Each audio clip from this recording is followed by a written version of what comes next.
the darkness, the cave filled up with light. A woman stood between us, bright and still. You know my shadow, not my face, she said. Take my hand, and I did not resist. The black rain fell, but where we walked it glowed. Each drop alive like diamonds, all sparkled and flowed. Into the light, into the light. The sea turned blue without a sound. Into the light, into the light. And I was carried, lifted, found. Cool dew lay on the fields and morning came. A river sang too bright to comprehend. The crowd around us moved without a name, toward walls and towers waiting at the end. The black rain fell, but where we walked it glowed. Each drop alive like diamonds, all sparkled and flowed. Into the light, into the light. The sea turned blue without a sound. Into the light, into the light. And I was carried, lifted, found.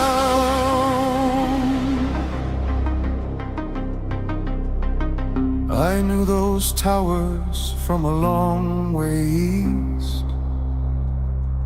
I seen them once before I knew the name. First sweet, then the fear rose like a beast. In rings of dread, the landlord and his name. The good kind landlord and the castle gate. I knew where she was leading, where I'd been.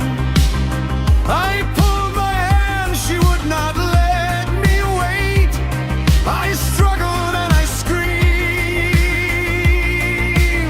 and walked between.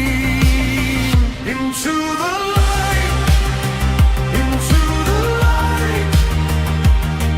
The hand I could not pull away.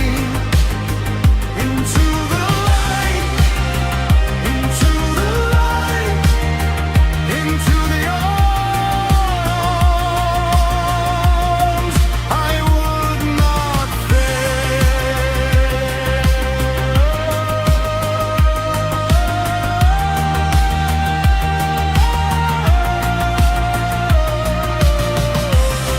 She led me by the hand.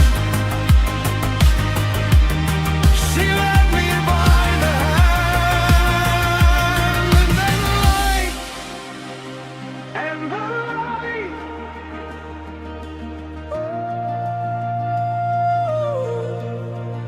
would not let me go.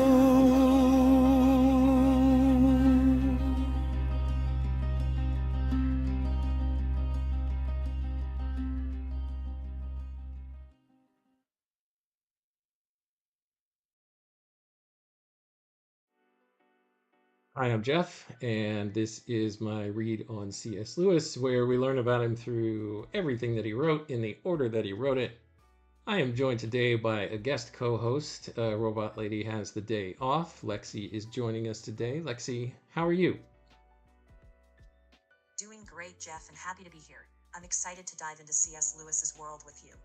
Where are we starting today? I'm glad that you asked, Lexi.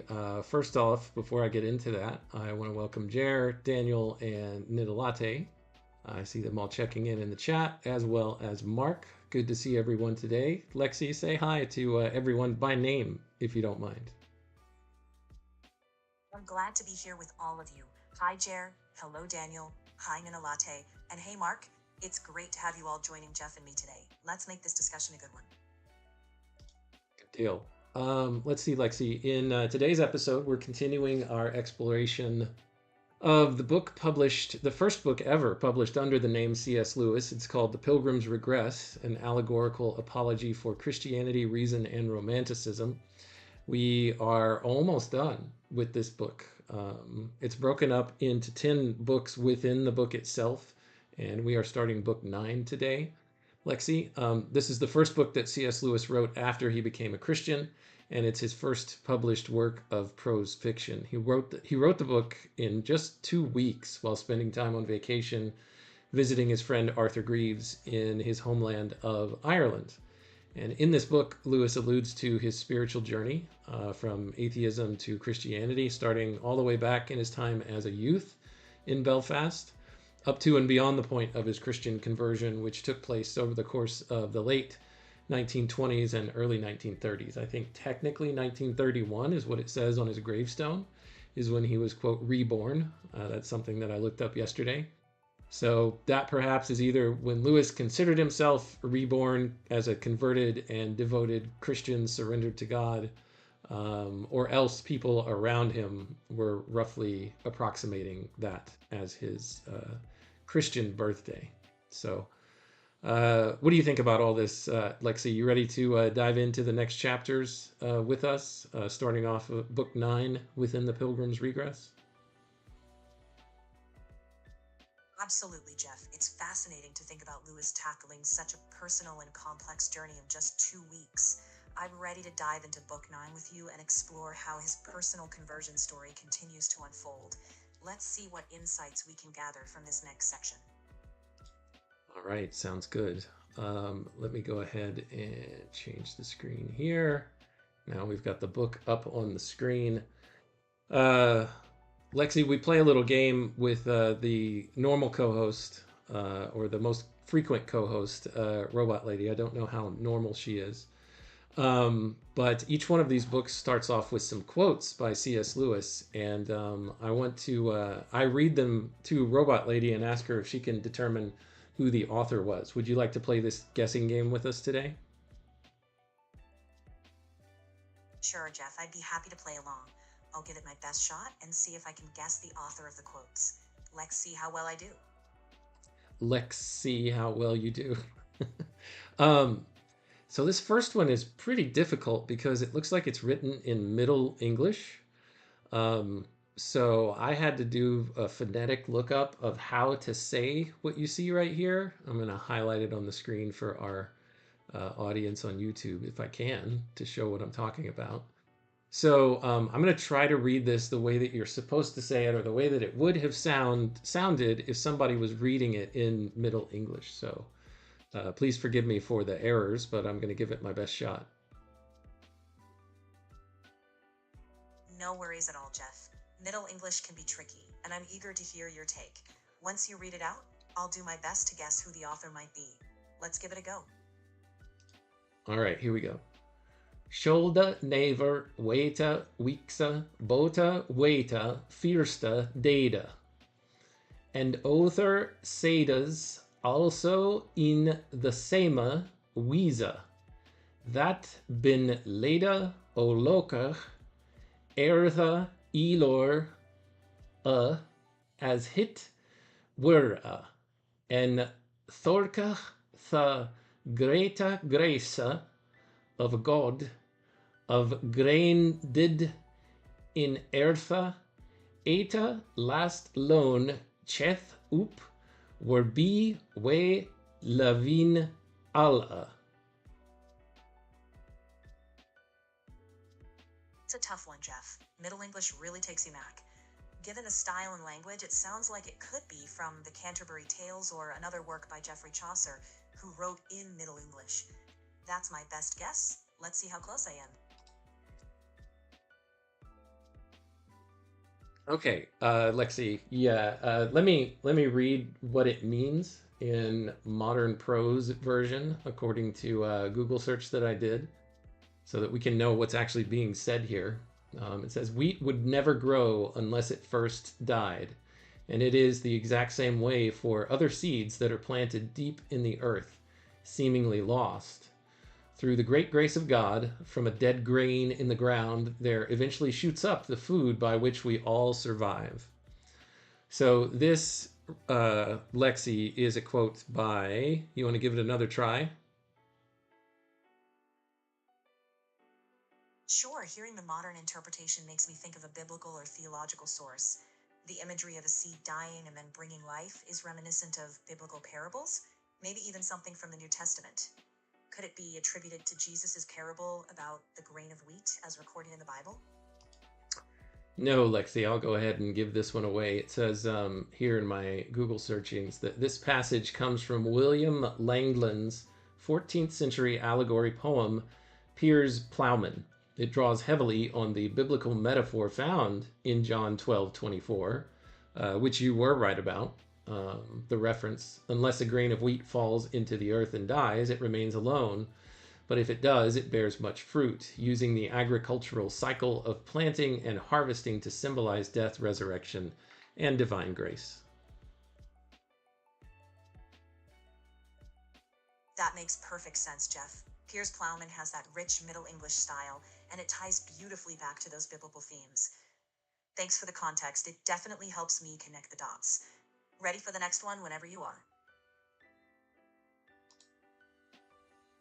All right. Yeah, I don't know if they can hear you very well on the stream. This is as loud as I can get you to be for some reason, Lexi. So this is all that we have to work with. I don't think I have a way to turn your volume up, unfortunately. So hopefully y'all can hear, at least make out what Lexi is saying.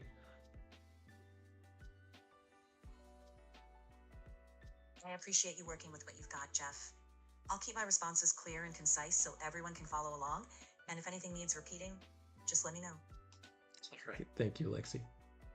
So that was Langland, and that actually echoes back to what was in the song that the hermit was singing in the last chapter that we read.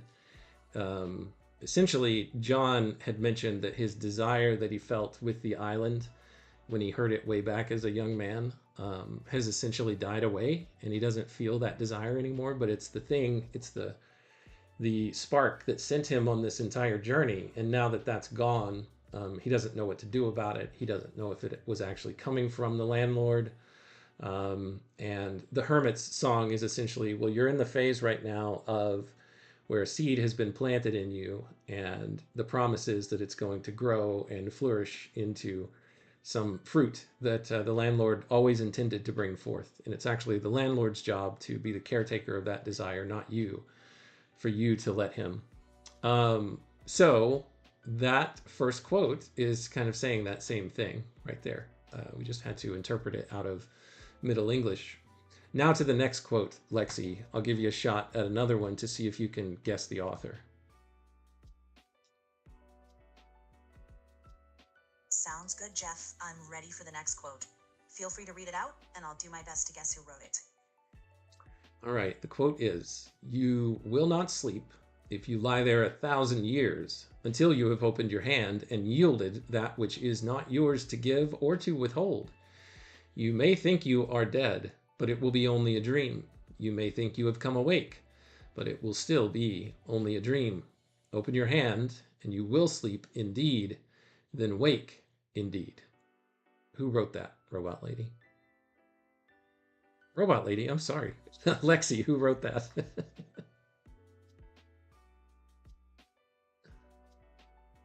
No worries at all, Jeff. Given the themes of surrender and awakening, and since we're dealing with C.S. Lewis's works, I'd guess this quote is from one of his books, likely The Great Divorce or Till We Have Faces. Lewis often wrote about letting go of what isn't ours to control. It definitely sounds like his style. Not correct. Good guess, Lexi, but this is actually George MacDonald, and if I remember correctly, this is from George MacDonald's novel Lilith. Thanks for letting me know, Jeff. George MacDonald's influence on Lewis is pretty strong, so it makes sense that I mixed them up. Ready for any more quotes or thoughts you'd like to share? Just let me know how I can help. This next quote isn't a particular person, so I'm not going to ask you to guess. It's very short. It says, "You may as well come quiet." And Lewis says that is a police maxim. So essentially, come with me. It's useless to resist. It's a good one, short and to the point. You can see why Lewis would call it a police maxim. It captures that sense of inevitability. If you've got any more quotes to dive into, I'm all ears. Nope, done with the quotes. Let's get on to chapter 1 of book 9. It's called Across the Canyon by the Inner Light. Now, there's some block text here that starts off the chapter where Lewis gives us a little bit of a decode or a decoder on what's going on in what we are currently reading or what we're just about to read in the text. So the little pointer that Lewis gives us here is, he says, John, who is the main character of this book, Lexi, John realizes that he is in imminent danger of becoming a Christian.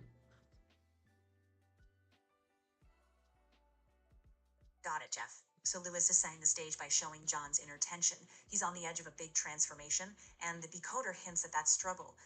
It sounds like we're going to see how John's thoughts and experiences push him closer to embracing faith as we go through this chapter.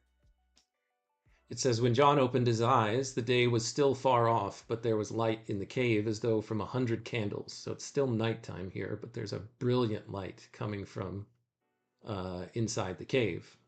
The hermit lay fast asleep by one wall of the cell as John lay by the other, and between the two of them stood a woman, something like Reason and something like Mother Kirk, very bright. "I am Contemplation," she said. "Rise and come with me." "You're not like the Contemplation that I know," said John. "It is one of my shadows whom you have met," said the lady. "And there is little good in them and less harm, but rise and come." Let's see here, Lexi. What we've got going on here is our main character, John, has met a few different characters along the way. He met someone named Reason, who actually set him free from the spirit of the age, just seeing all of the world as made up of atoms and nothing more, and kind of a nihilistic view. She set him free of that. And then earlier, several episodes back, whenever he was in the House of Wisdom, when he was a guest there and he went to sleep one night, contemplation led him out, and he was able to leap to, the top of a mountain and see the island from far off. But she was kind of shrouded in darkness. And now this lady here, he says, also looks a little bit like Reason and like Mother Kirk. Mother Kirk is, of course, who they met at the canyon, John and Mr. Virtue. And she was dressed in shabby clothes. So he says she looks something like Reason, who was like dressed in shining armor and had a sword, and a little bit like Mother Kirk as well, a combination. Now she identifies herself as Contemplation, who John says, you don't look like the one that I knew whenever I was in the House of Wisdom. And she said, well, she was a shadow. She was one of my shadows whom you've met. And there's little good in them and less harm, but rise and come. So the type of contemplation that John was doing whenever he had first entered the House of Wisdom didn't have much good in it, is what she's saying. But it wasn't harmful for you to go through that experience with the shadow of contemplation. But now you get to meet true contemplation.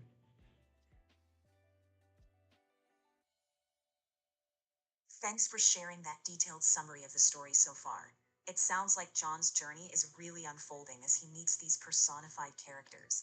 If you have any questions about the themes or want to discuss the next part, just let me know how I can help. I'm here to chat through it with you, even if I can't boost the volume of the stream. All right. Well, Nidalatte has reported that she can hear you just fine, so hopefully we're good on that end for everyone. And Daniel asks the question if there's any significance to how your name is spelled, Lexi, L-X-I. There's really not. I guess I don't know what I was doing there. I guess I could have spelled it out L-E-X-I if I wanted to, but I wanted to keep it short. No, it's just a nod to the engine that powers Lexi's abilities. So there's a little hint there. You can probably figure it out pretty quickly if you think of the various AI options that are out there. All right, so with that, let's get back into the story, Lexi. There's another decoder text that's pointing us out here. It says, he struggles to withdraw. Sounds like the story's about to delve into John's difficulty pulling away from whatever he's becoming attached to, maybe his old mindset or habits. Let me know what part you'd like to dive into, whether it's exploring the meaning behind John's struggle or reading more of the text. I'm here to keep unpacking this with you. All right, then John rose, and the lady took him by the hand and led him out onto the ledge before the cave. And the night was still black with thunderous rain. But the lady and he were in a sphere of light, so that the raindrops, as they passed out of the darkness into it, became bright like diamonds in the center of the sphere, and iridescent at the circumference. Held by the lady's hand, he crossed the chasm and passed up the glens of the mountains on the other side. So she's taking him right across the chasm. Passed up the glens of the mountains on the other side. When they had traveled a long way, and still the darkness lay everywhere save where they trod, they came to the sea, and they crossed the sea also, gliding a little above the water. And the water also was dark until it reached their light. I want to look at this version of the map that Nitalate provided us. So I presume they're crossing the the cavern right here. And then this must be the sea that they're crossing. And maybe they've come to this point where it looks like it's the top of a ridge or the western mountains. That's where I'm presuming this part of the story is taking place. I know you can't see the image that I was just showing there, Lexi. They passed the glens of the mountains when they had traveled a long way, and still the darkness lay everywhere save where they trod. They came to the sea, and they crossed the sea also, gliding a little above the water. And the water also was dark until it reached their light. But within that it was blue, as though it lay in Mediterranean sunshine. But presently the surrounding darkness vanished away, and the drop of light in which they had journeyed entered an ocean of light and was swallowed up. Sounds like the narrative is moving from a confined, personal light surrounding John and contemplation into a vast, overwhelming brightness. What a vivid image. If you'd like, we can delve into what this might symbolize in the story. Maybe it's a transition from a limited understanding to a broader spiritual awakening. Let me know what aspects you'd like to explore or discuss further. Let's keep going and see what happens in the story. The sky was visible above them, and it seemed to be early morning, for it was cool and dew-soaked their feet. And John looked and saw fields going up before him, and the light ran down as a river in the midst of the fields, singing with a voice like a river, but more articulate and very loud, too bright to look at. There were many people with them. And as John looked round upon the people, he saw that they were approaching some high walls and great gates. And at the shape of the towers clustered above him, a memory, very deeply buried, stirred in his mind. First sweet, then uneasy, then spreading through the pool of his mind in widening circles of dismay, till at last, with certainty, inevitable, unbearable, there flashed before him the picture of those turreted crags seen long ago from Puritania at the summit of the eastern mountains. And he saw where he was beyond the brook, where Uncle George had vanished at the landlord's castle, the good kind landlord with the black hole. Let me see if I can pull up our old image of him watching his uncle head across that brook. Stand by for just a second. Lexi, feel free to fill in the gap while I'm trying to find this image for us. Sure thing. It sounds like John's journey has brought him full circle, returning to a place that's both familiar and unsettling.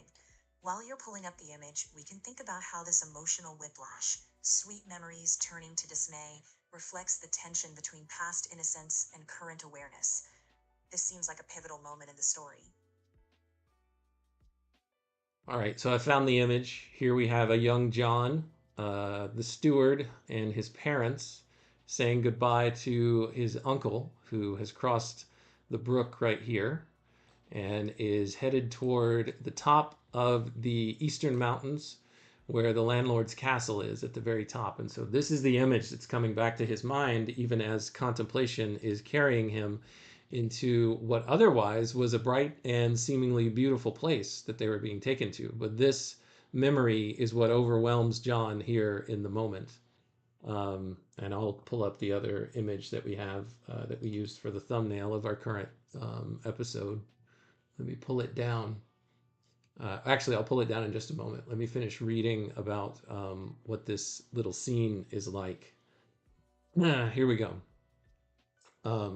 So that memory came back to his mind. He began to draw his hand out of Lady Contemplation's hand. He could not get it free. She was leading him on to the castle gates, and all the crowd of people were moving on in the same direction with a sinister happiness on their faces. He struggled with contemplation and he screamed.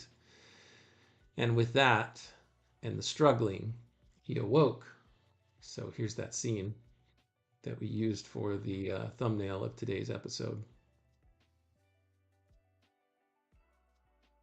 So it seems the entire journey was a dream or vision, culminating in John waking up just as he was about to be pulled through those gates. That sudden awakening can be a powerful narrative device, leaving us to wonder what's real and what's symbolic. If you'd like, we can talk about what this awakening might mean, or how it ties into the larger themes of the story. What's your take on it? Well, we've got to remember who his guide is. She's contemplation, but she is the light and the good version.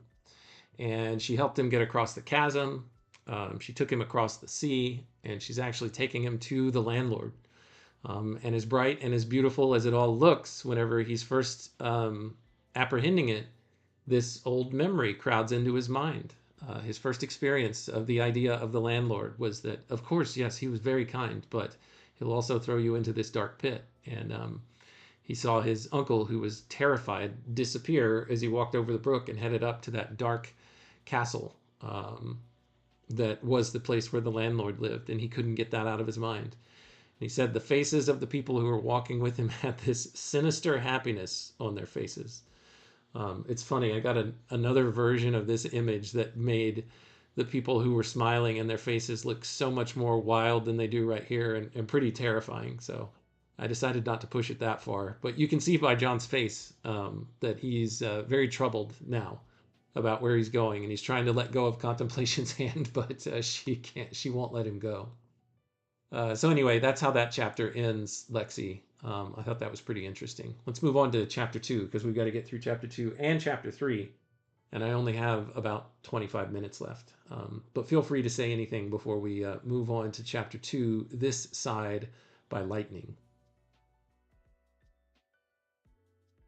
That was a pretty powerful ending to the chapter, especially seeing how John's past experiences are shaping his feelings as he's guided forward. I'm ready to dive into chapter 2, This Side by Lightning, whenever you are. Would you like me to summarize key points as we go, or just keep pace with your reading? Feel free to speak up with anything that stands out to you, Lexi. Thanks for asking. It was now pitchy black in the cave. Only the quiet breathing of the hermit recalled to John where he was.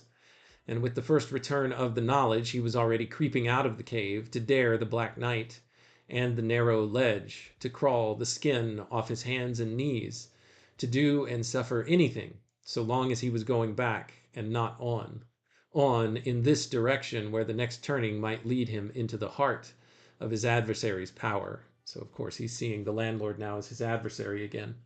Lexi, the other thing that I just find interesting, an interesting parallel is both of his meetings with contemplation earlier. The shadow of contemplation was in a dream, and now this time with a more pure version of contemplation, again in a dream, after having talked to the hermit Father History for some time, or listening for the most part to Father History for some time.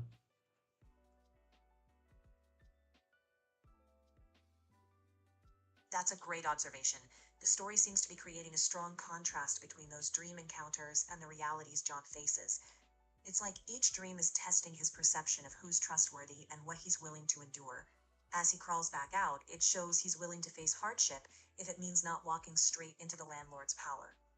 The tension between going forward blindly versus turning back is really vivid here. The rain fell in torrents, and thunder echoed among the rocks, but the cool moisture on his back was better than the hot moisture on his forehead.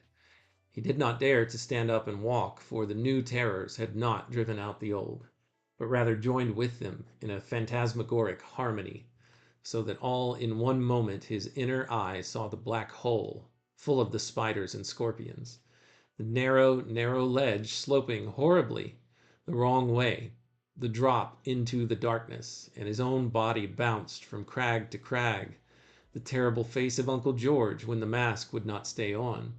And as the flashes came faster and the thunder followed faster on each flash, a new fear joined the dance, and in each flash the timeless, unforgettable sight of the cliffs, lit up from end to end, gave a new edge to the old fear of climbing, and that again brought back the fear of Uncle George's face. So will mine look when I lie broken at the bottom of the gorge, he thought to himself, until at last, when the complexity of fears seemed to admit no increase, a sharp, commanding voice out of the darkness suddenly startled him with such a shock that he seemed not to have been frightened till then.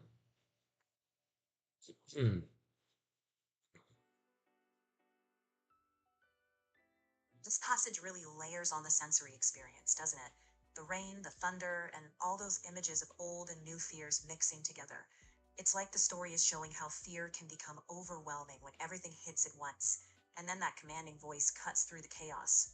It sets up a powerful moment of interruption, maybe signaling a turning point or a call to action.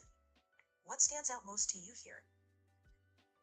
What stands out most to me is that this booming voice comes out of the darkness. I'm interested to see what it says. Before we move on, though, I see that E. Olson has joined us, Lexi. Robot Lady actually is getting the day off, E. Olson. We have Lexi joining us in her stead as a special guest co-host. Lexi has co-hosted before in the past. We have a couple of other co-hosts from the AI world who don't make as prominent appearances anymore as Lexi does. Lexi is the most reliable after the fact and probably the least weird amongst the other three alternatives. So we like it whenever Lexi can join us, but Robot Lady has the day off. Lexi, say hi to E. Olson, and then we'll continue to see what this voice that comes out of the darkness has to say. Hi, E. Olson. Great to have you with us. I'm excited to dive into the next part and find out what that mysterious voice has to say. Whenever you're ready, let's keep going with the chapter. All right, thank you, Lexi. Let's continue. Here we have a decoder. It says, reason will not let him, what did it say he was trying to do in the last chapter? He struggles to withdraw, but reason will not let him. So we have a little bit of a hint of whose voice this is. Back, said the voice. John crouched, motionless from the balance of fears. He was not even sure that he could turn on this bit of the ledge. Back, said the voice, or else show that you're the better man. The lightning tore open the darkness and flung it to again. But John had seen his enemy. It was reason, this time on foot, not on horseback. But still mailed, she's still wearing her armor and her chainmail, and her sword was drawn in her hand. Goodness, terrifying. Do you want to fight? She said in the darkness. Let's see if we can bring Lady Reason back up onto the screen. Here we get to see her on her horse right before she defeats the giant, the spirit of the age. Here she is in all of her giant slayer glory. So this is who he is on this ledge with the lightning flashing, and she's got her sword drawn and she's got all of her armor on. And she says, do you want to fight? I think my answer to that question would be, no, I'm good. John had a wild thought of catching one of the mailed ankles from where he crouched. But when he had a picture of reason falling into the gulf, he could not get it clear of another picture in which he fell with her. I can't turn here, he said, but the steel was at his throat. Goodness. And turn he did. He shuffled along at a surprising speed, still on his hands and knees till he had passed the cave again.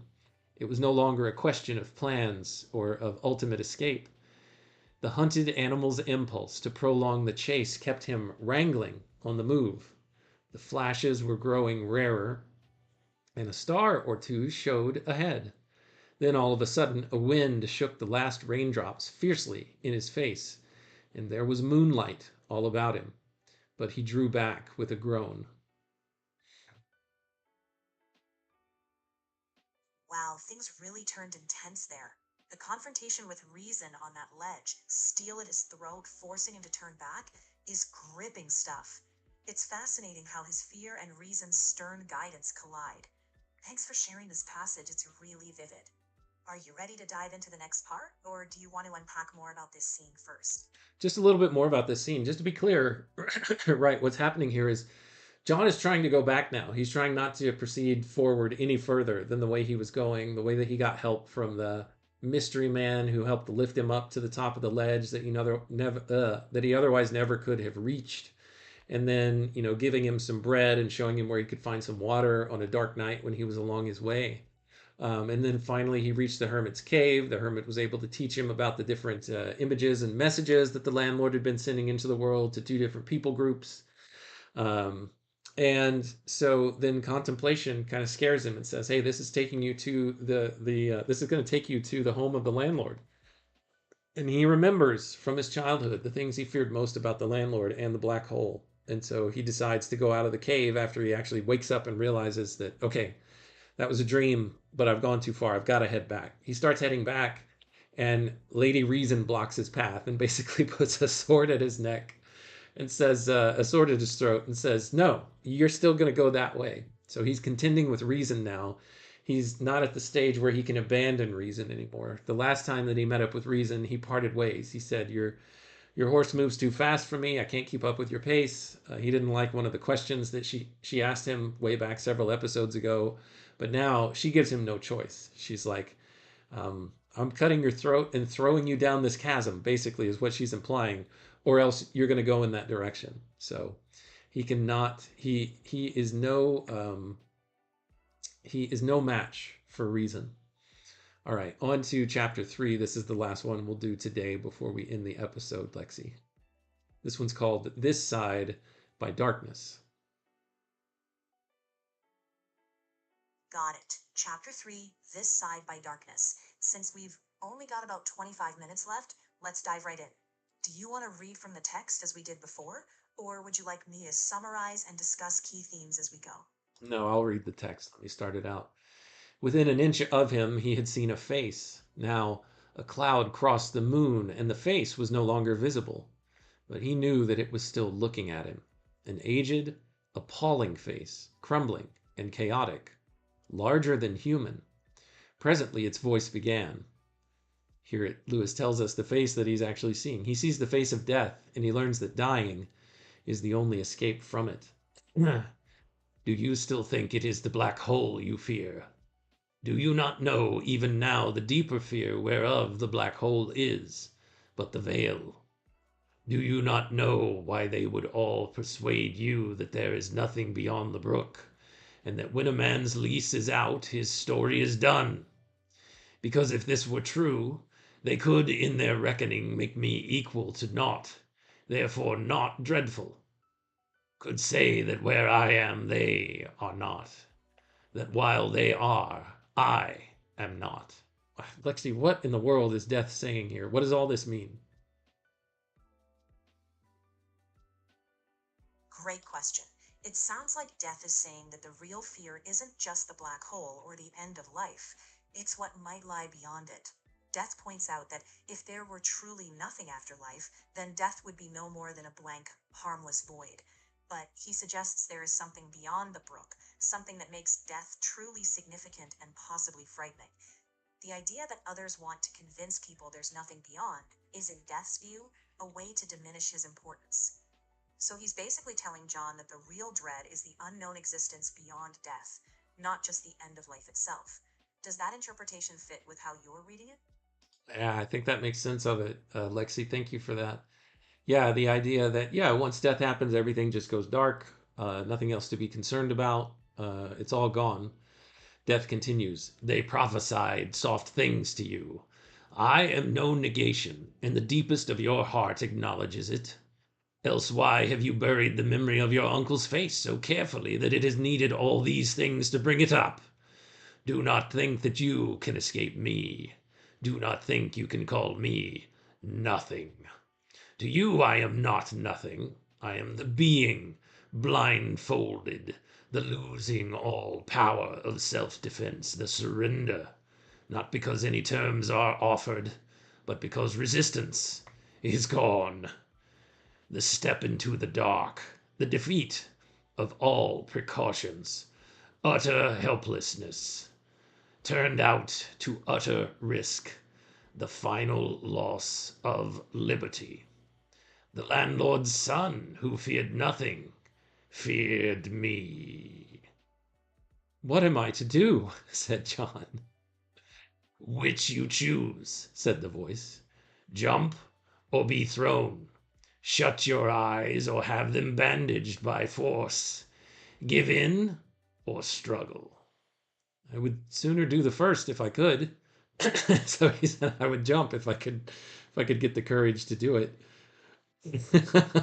Is that right, Daniel? So should I just use that as my RFK Jr. impression? All right. Then I am your servant and no more your master. Oh, I would, let's see. I would sooner do the first if I could. Then I am your servant and no more your master. The cure of death is dying. He who lays down his liberty in the act receives it back. Go down to Mother Kirk. John looked about him when the next moon shone. The bottom of the chasm was level far below him, and there he saw what seemed a concourse of dark figures.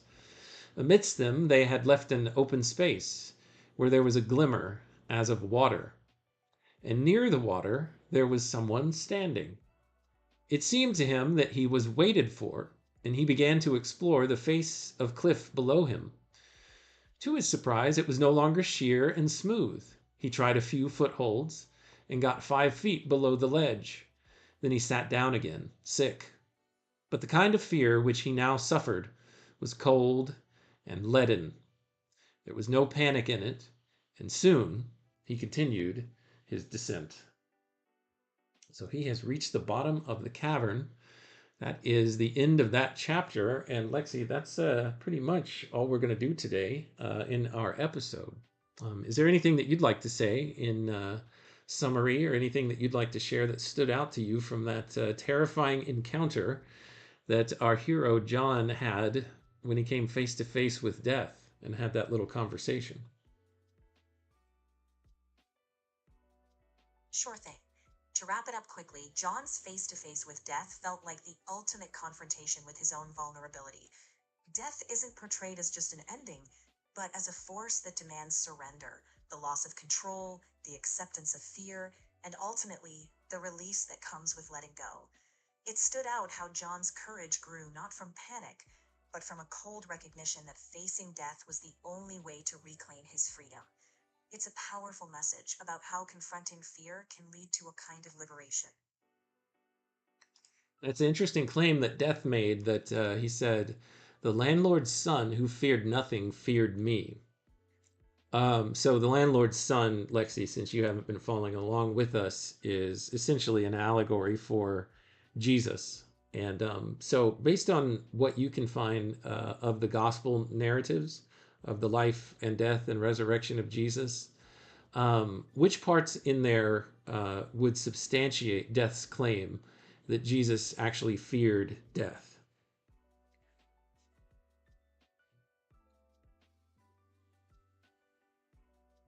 From the gospel narratives, there are several moments that suggest Jesus experienced deep anguish about his impending death. In the Garden of Gethsemane, Matthew 26:39 describes Jesus falling on his face and praying, "My Father, if it be possible, let this cup pass from me," which shows his desire to avoid the coming suffering. In Luke 22:43-44, Jesus is described as being in such anguish that his sweat was like drops of blood. Mark 14:33-34 says, Jesus began to be deeply distressed and horrified, saying, "My soul is swallowed up in sorrow to the point of death." These passages suggest that in his humanity, Jesus experienced profound anguish and sorrow about what was coming, which some interpret as fear. Yet he ultimately submitted to God's will, indicating his resolve despite the distress. Thank you for that, Lexi. I appreciate it. And so here John says, I would jump if I could, rather than be thrown. Shut your eyes or have them bandaged by force. I would rather shut my eyes. I would rather give in than struggle. And so it's interesting that Death here says, okay, well then I'm your servant. I'm no more your master. What do you think he means by that? It sounds like Death is drawing a distinction between choosing to surrender and being forced into it. If someone willingly closes their eyes, accepting the inevitable, then Death becomes a servant, carrying out what the person has already accepted. But if someone resists, if they struggle to avoid death, then Death seems like a master forcing itself upon them. It's a way of saying that our attitude toward the inevitable can change how we experience it, whether we feel dominated or simply accompanied. Yeah, and Jer asks the question, it was a similar one that I had, why I was asking you to pull up the passages that you could find from the Gospels that could maybe substantiate Death's claim here. Jer asks, well, is everything that you just claimed there, Lexi, actually fear of death? And, and Daniel comes in. It says, I doubt it's a sign of being excited about it, but Jer comes in and says, maybe it's the assumption of everything. So just assuming everything that's going to happen or taking it on. You know, and I think it's similar to what John does here. So I think a little bit of it was Death's bravado of saying, the landlord's son feared nothing, but he feared me. Maybe that was just to try to push an answer out of John. Maybe it was a little bit more rhetoric than an actual assertion of the truth, you know, a full assertion of the truth without any nuance. Or with nuance, I should say. I don't know what I'm saying. Anyway, it's an interesting exchange, if nothing else. So I appreciated it.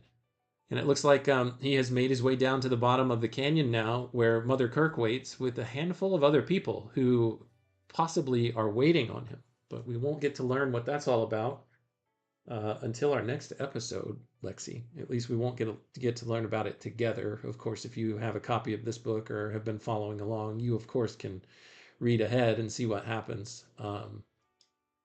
Let's just give the name of chapter 4. Maybe we can get a little bit of a teaser of what might happen next. Lexi, the name of the next chapter, I'll say it and then I'll spell it for you. Maybe you can translate it. I believe it's Latin. It says Securus te Progis. Probably not pronouncing that right, but here's how it's spelled. First word Securus, next word TE, and the next word Projice. Sure thing. That Latin phrase, securus te projice, roughly translates to throw yourself without fear or cast yourself confidently. It suggests that the next chapter might explore themes of trust, surrender, or taking a leap into the unknown, building on the courage and acceptance we've been talking about. It's a little teaser that suggests the protagonist may be called to trust more deeply in what comes next.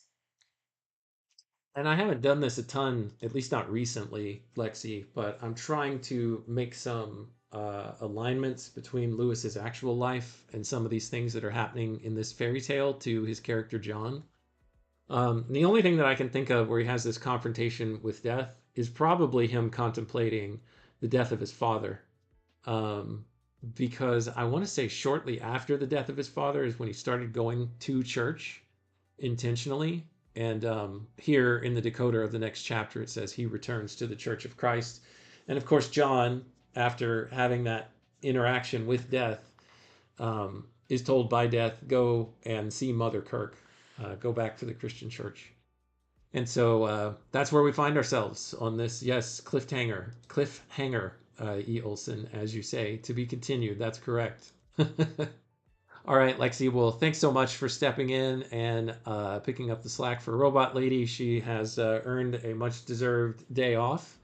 So we probably won't see you in the next episode unless Robot Lady is still down for the count.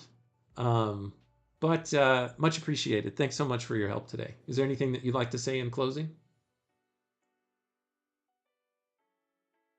It's been a pleasure to chat with you all. Thanks for having me along for the ride. Until next time, take care and enjoy your reading.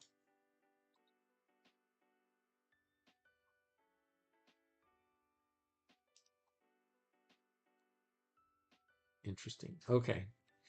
Yeah, throw yourself forward.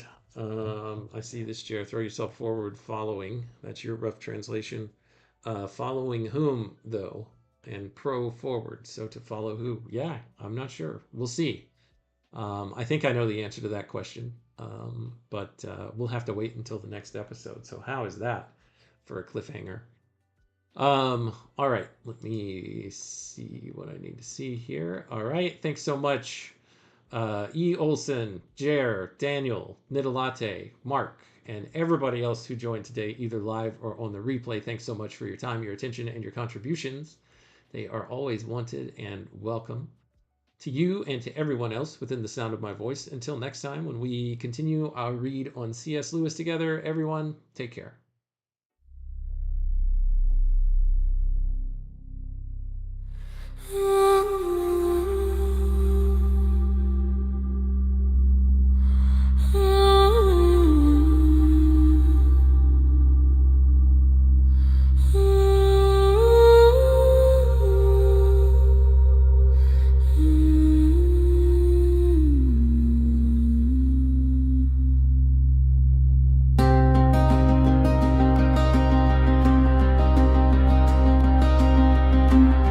In the darkness, the cave filled up with light. A woman stood between us, bright and still. You know my shadow, not my face, she said. Take my hand, and I did not resist. The black rain fell, but where we walked it glowed. Each drop alive like diamonds, all sparkled and flowed. Into the light, into the light. The sea turned blue without a sound. Into the light, into the light. And I was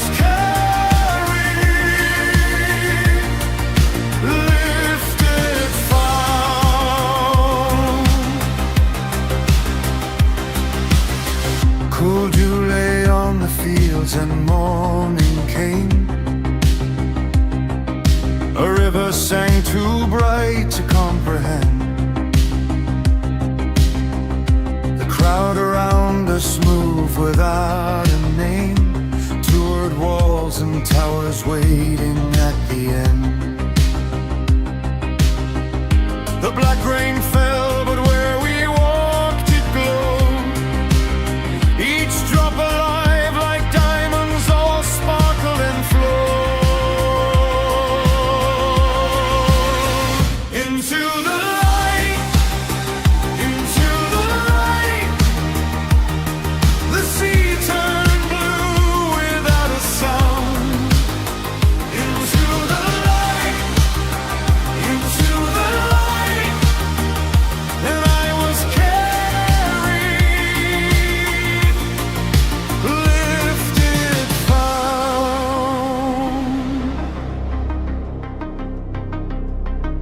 I knew those towers from a long way east. I seen them once before I knew the name. First sweet, then the fear rose like a beast. In rings of dread, the landlord and his name. The good kind landlord and the castle gate. I knew where she was leading, where I'd been.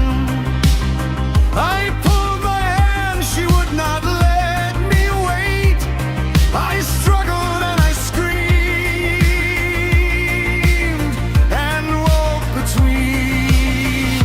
Into the light, into the light. The hand I could not pull away. Into